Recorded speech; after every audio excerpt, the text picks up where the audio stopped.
Alright, we're back for the second installment of the cat videos for 2014. We're going to start with the extensors. If you see the cat's position, the cat's on its stomach, and I'm going to point out a couple of landmarks to help you out.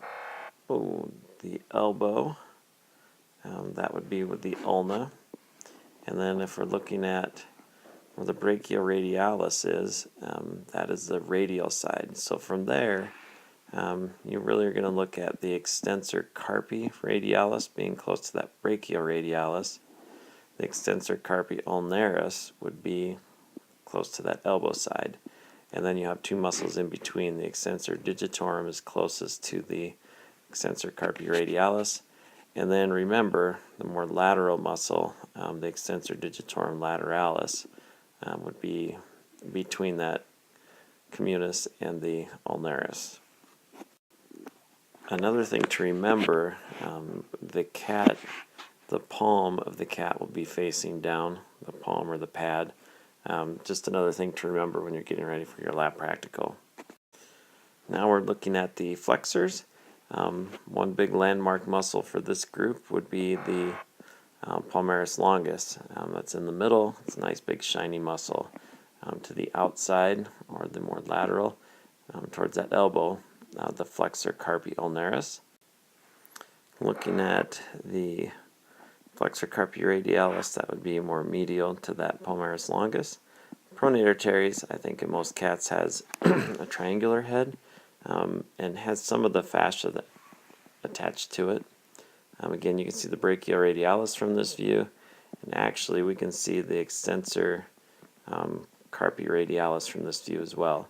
I didn't label the antebrachial fascia. There's just a little bit left, and most of the cats that we have will have some on, so expect to see it on the lab practical. We're moving on to the deep chest. In the deep chest, we have the three scalenus muscles. The scalenus medius is the largest, easiest to recognize. The scalenus anterior, obviously, is anterior to the medius, and smaller muscle that points towards the transverse casterum. And then the scalenus posterior.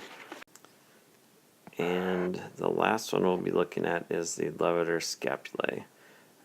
And I think the easiest thing to think about is it's kind of opposite of that, the subscapularis. On to the abdominals.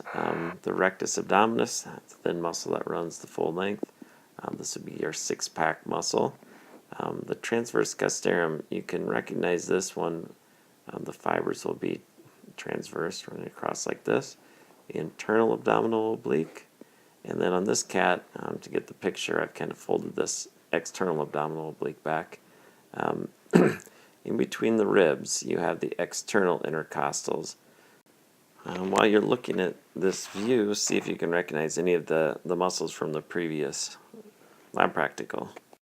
Moving on to the deep back, the occipitoscapularis, a ribbon-like muscle. You have the rhomboideus group, the splenius, right here. The longissimus capitis will be closest to the splenius.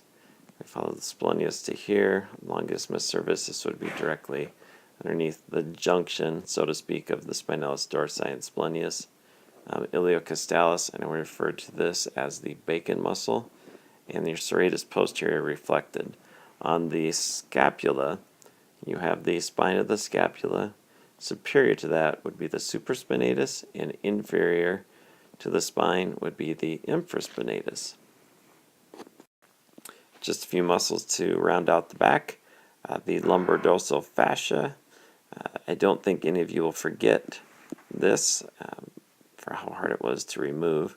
Longissimus dorsi, three heads back here, and the multifidus closest to the spine. While we're looking at this view, pause the video and see if you can identify these muscles up here. Hope this video helps you for your lab practical.